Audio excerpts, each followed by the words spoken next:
여러분, 지금 동남아시아에서 심상치 않은 일이 벌어지고 있습니다. 말레이시아, 태국, 인도네시아, 베트남. 우리가 흔히 친한국 국가라고 불렀던 나라들이죠. 한류 콘텐츠를 열광적으로 소비하고 한국 화장품을 줄 세워 사고 한국 드라마 OST를 흥얼거리던 바로 그 나라들 말입니다. 그런데 지금 그 나라들의 SNS를 열어보면 전혀 다른 장면이 펼쳐집니다. 한국인은 오만하다. 한국 제품 불매하자.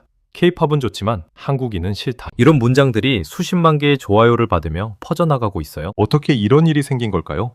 단순한 SNS 해프닝일까요? 아니면 훨씬 더 깊은 무언가가 수면 위로 터져나온 것일까요? 그리고 가장 중요한 질문. 이게 단순한 감정 싸움으로 끝날 일인가요? 아니면 한국 경제에 실제로 타격을 줄 수 있는 사안인가요? 오늘 이 영상에서 저는 그 흐름을 처음부터 끝까지 추적해드리겠습니다. 작은 불씨 하나가 어떻게 외교 경제 리스크로 번지는지 그 과정을 8개의 장으로 나눠서 보여드릴게요. 끝까지 보시면 단순한 혐한 뉴스가 아니라 한국의 소프트 파워와 수출 시장 전체를 뒤흔들 수 있는 구조적 문제가 보이실 겁니다. 자, 시작합니다. 2024년 말레이시아 쿠알라룸푸르 K-팝 그룹의 대규모 콘서트가 열렸습니다. 수만 명의 팬들이 몇 달 전부터 티켓을 구하기 위해 경쟁했고 공연 당일 현장은 그야말로 열기로 가득했죠. 그런데 공연 도중 한 영상이 찍히기 시작합니다. 일부 한국에서 원정온 팬들이 전문가용 장비, 이른바 대포렌즈를 동원해 집요하게 무대를 촬영하고 있었어요. 문제는 그 카메라가 앞사람의 시야를 완전히 가린다는 거였습니다. 현지 팬들의 불만이 터져 나왔고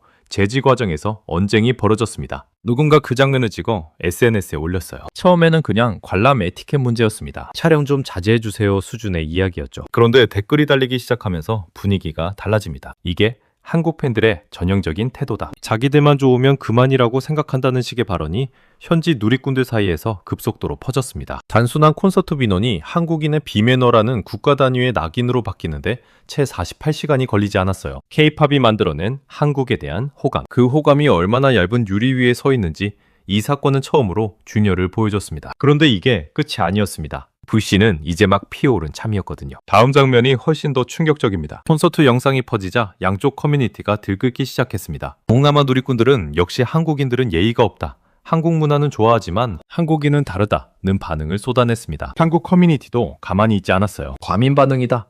저 나라들은 왜 저렇게 피해의식이 심하냐는 반론이 올라왔고 일부에서는 도를 넘는 표현들이 등장하기 시작했습니다. 여기서 SNS 알고리즘이 개입합니다. 자극적인 콘텐츠일수록 더 많이 노출되는 구조. 서로를 자극하는 댓글이 더 많은 반응을 부르고 더 많은 반응이 더 자극적인 댓글을 불러오는 악순환. 트위터 X, 틱톡, 인스타그램 릴스를 타고 갈등은 기하급수적으로 번졌습니다. 원래 사건을 모르는 사람들도 이 싸움에 뛰어들기 시작했어요. 콘서트가 어디서 열렸는지 실제로 무슨 일이 있었는지조차 모르는 채로 한국 vs 동남아의 편을 나눠 키보드를 두드렸습니다. 이 시점에서 갈등의 성격이 완전히 바뀝니다. 더 이상 콘서트 에티켓의 문제가 아니었어요. 양쪽이 서로의 국가적 자존심을 건드리는 싸움으로 진화했고 이제는 누구도 쉽게 멈출 수 없는 상황이 됐습니다. 과연 이 싸움 어디까지 갈까요?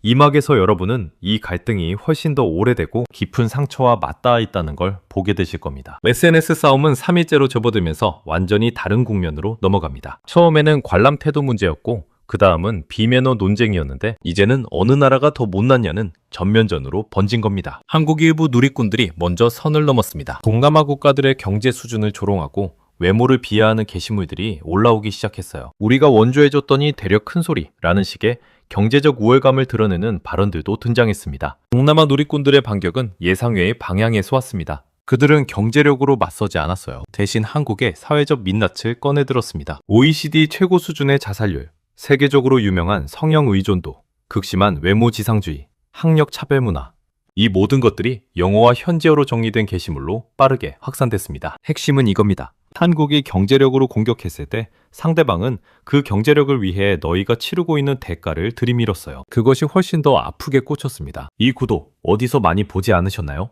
사실 이런 갈등이 터질 수 있었던 건 이번이 처음이 아니었습니다. 더 오래된 불씨가 있었어요. 바로 정치권이 던져놓은 기름통이었습니다. SNS 전쟁이 한창이던 그때 과거에 묻혀있던 자료들이 수면 위로 올라오기 시작했습니다. 국내한 방송에서 정치인이 동남아 여성을 수입하자는 취지의 발언을 했던 영상, 일부 정관계 인사들이 동남아 출신을 낮춰보는 뉘앙스로 이야기했던 장면들, 공식 석상에서 나온 이런 발언들이 번역되고 편집되어 현지 SNS와 유튜브에 퍼지기 시작했어요. 현지 언론이 움직이기 시작했습니다. 말레이시아, 인도네시아, 베트남의 주요 매체들이 이 사안을 보도했는데 그 프레임이 하나로 수렴됐습니다. 한국은 문화를 수출하면서 은근히 자신들이 우월하다고 생각한다. 한국의 선민의식은 민간 차원이 아니라 정치권에서도 확인된다. 이건 단순한 SNS 싸움이 아니었어요. 미디어가 개입하면서 국가 이미지에 문제가 된 겁니다. 그리고 여기서 중요한 포인트가 있습니다. 이 발언들은 사실 오래전에 이미 한국 내에서도 비판을 받았던 것들이에요. 그런데 재조명이 되는 순간 국내에서의 맥락은 사라지고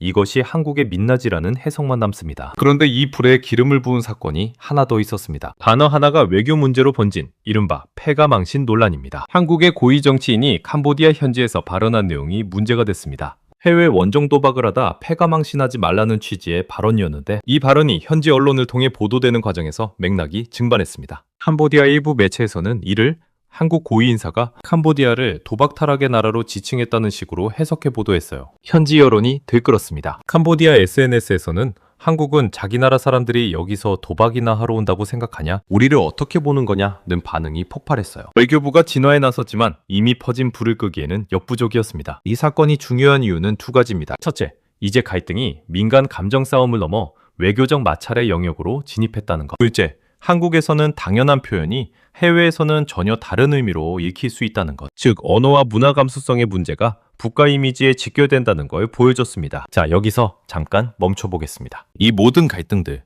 감정적으로는 답답하고 화가 날 수 있어요. 그런데 지금부터가 진짜 중요한 이야기입니다. 이 갈등이 한국 경제에 얼마나 큰 타격을 줄 수 있는지 숫자로 보여드리겠습니다. 한국 기업들이 요즘 가장 공들이는 시장이 어딘지 아십니까? 동남아시아입니다.